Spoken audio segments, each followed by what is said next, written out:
1962 के रेजांगला युद्ध के बाद स्वर कोकिला लता मंगेशकर जी का एक गाना आया था, ऐ मेरे वतन के लोगों जरा आंख में भर लो पानी, जो शहीद हुए हैं उनकी जरा याद करो कुर्बानी। उसकी एक लाइन है, कभी पढ़ना। ना कोई सिख, ना कोई जाट, ना कोई मराठा, वो वाली लाइन पढ़ना, कहीं पे भी अहीरों का नाम नहीं है। तो ये बड़े दुर्भाग्य की बात है। ये हमारा जो, मैं इसे बेइज्जती कहूंगा, ये हमारी बेइज्जती है। देश का आपने सम्मान रखा, बहुत अच्छा आपने गाना बनाया, लेकिन 62 के युद्ध में जो कंट्रीब्यूशन अहीर सैनिकों ने दिया, और सारे के सारे अहीर ही थे जो शहीद हुए। जिस एक एक अहीर सैनिक ने 10 से 12 चीनी सैनिकों को मारा था, जिसके बाद चीन ने भी ये कह दिया था कि ऐसी नस्ल के योद्धा हमने आज तक नहीं देखे। क्या मिला उन सैनिकों को अपनी कुर्बानी का? जो कंट्रीब्यूशन उन्होंने दिया, उसका क्या रिवॉर्ड मिला उन्हें? तो हम तो सिर्फ नाम मांग रहे हैं, हमने कोई ज्यादा बड़ी डिमांड नहीं करी आपसे। हमें सिर्फ कंधे पर अहीर रेजिमेंट लिखा हुआ चाहिए। हम फौज बदलना नहीं चाहते कि फौज पहले ऐसे काम कर रही थी, अब ऐसे काम करे। हमें सिर्फ नाम चाहिए, वही हमारे लिए सम्मान है। तो गगन भाई, आप बताइए भाई और सभी बंधुओं को कि भाई अहीर रेजिमेंट क्यों होना चाहिए और क्या करना चाहिए उसके लिए सबको। सबसे पहले जय श्री कृष्णा, और मैं सभी को तहे दिल से, आज जो घूमने जा रहे हैं ना हमारे देश के युवा लेह लद्दाख, ये हमारे ही समाज के उन सैनिकों की देन है जिन्होंने खून बहाया था। आज वो लेह लद्दाख अगर सुरक्षित है, वो इतना सुंदर जो इलाका है जिसमें हर साल टूरिस्ट घूमने जाते हैं, फोटोज लेते हैं, प्राउड फील करते हैं कि मेरे देश का एक कोना इतना सुंदर है, वो सब हमारे यादव सैनिकों की देन है। हमें बताने की जरूरत नहीं है कि यही रेजिमेंट क्यों चाहिए। दुख तब होता है जब सब कुछ जानने के बावजूद भी हमारे देश का नागरिक, हमारे समाज का नागरिक, स्पेशली हमारे समाज का नागरिक इन मुद्दों पर आवाज नहीं उठाता, और अगर उठाता भी है तो एक दो बार दिखाने के लिए उसने आवाज उठाती अपने समाज को, लेकिन एक्टिव नहीं रहता। ये सबसे बड़ा दुर्भाग्य है, और मैं आप लोगों से इस सच्चाई से रूबरू करवाना चाहता हूं, क्योंकि ये हकीकत है।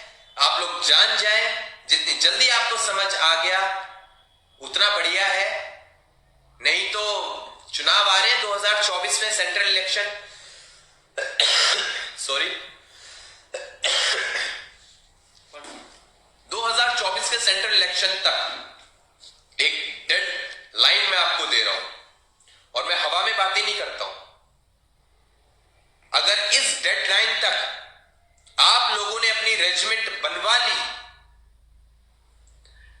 तो अच्छी बात है, नहीं तो मैं आपको दूरदर्शिता देता हूं। राजनीति हम भी देखते आ रहे हैं कि कैसे होती है, समाज के अंदर की भी और समाज के बाहर की भी, और किस प्रकार दूसरे राजनेता समाज का इस्तेमाल करते हैं चुनाव से पहले, यह भी हम बखूबी देखते हुए आए हैं। बस हमेशा ध्यान रखना कि समाज के नाम से अगर आपको कोई बहकाने आ जाए तो उसके सामने एक मुद्दा रख देना अहीर रेजिमेंट का, कि वोट वही पाएगा जो अहीर रेजिमेंट बनवाएगा। और जितनी कट्टरता के साथ आप ये बात अपने उस नेता को कहोगे, उतनी जल्दी आपकी रेजिमेंट बनेगी। सोशल मीडिया पे एक्टिव रहिए, लेकिन फील्ड पर भी मौजूद रहिए। अगर सैनिक सोशल मीडिया से लड़ाई करने लगे ना, तो भारत कितना सा रह जाएगा, वो इस नक्शे में आपको दिख रहा होगा, फिर वो उतना नहीं रहेगा जितना भी है। सोशल मीडिया से ये पबजी की लड़ाई थोड़े ना है यार, ये पबजी थोड़े ना चल रहा है कि भाई पट से हेडशॉट कर दिया हमने। यहां तो असली में बलिदान देना पड़ता है, यहां खून देना पड़ता है। और ये स्वाभिमान की लड़ाई है, ये सम्मान की लड़ाई है। हाँ, मैं कह रहा था कि 2024 के सेंट्रल इलेक्शन तक अगर आपने रेजिमेंट बनवा ली तो अच्छी बात है, नहीं तो अगले 5 साल के लिए लटके रह जाओगे, ये भी लिख कर ले लो। क्योंकि अपना जो मुद्दा है ये अहीर रेजिमेंट का, ये सेंट्रल का मुद्दा है, ये कोई स्टेट का मुद्दा नहीं है। सबसे पहले ये क्लियर कीजिए। लेकिन शुरुआत स्टेट से होगी। अगर मैं उत्तर प्रदेश से हूं तो मैं उत्तर प्रदेश की सरकार से ये बात कहूंगा कि आप लोगों को वोट तभी मिलेगी जब अहीर रेजिमेंट का मुद्दा आप उठाएंगे।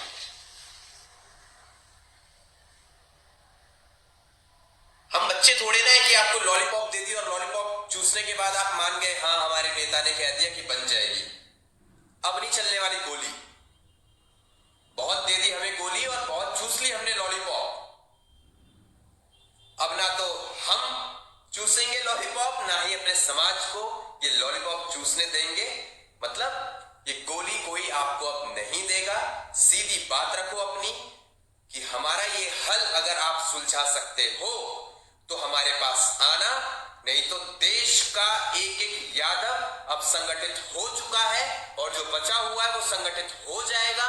और जितने भी नेता हैं जिनका ये वहम हो कि ये यादवों की वोट बैंक मेरे पास है, उनसे भी मैं एक बात कहना चाहूंगा, समाज से नेता है, नेता से समाज नहीं है। हमसे नेता है, नेता से हम नहीं है।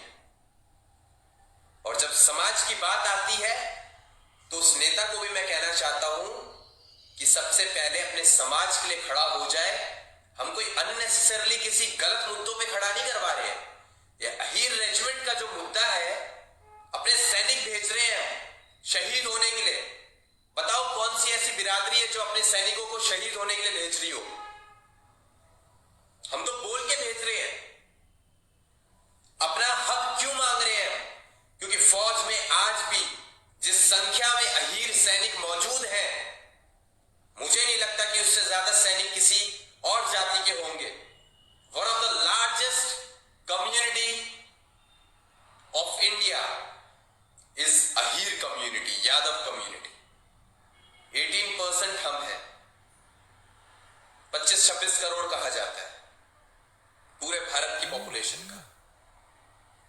दुर्भाग्य इस बात का है कि इतनी बड़ी संख्या में होने के बावजूद भी हम लोग अपने समाज के मुद्दों को हल नहीं करवा पा रहे।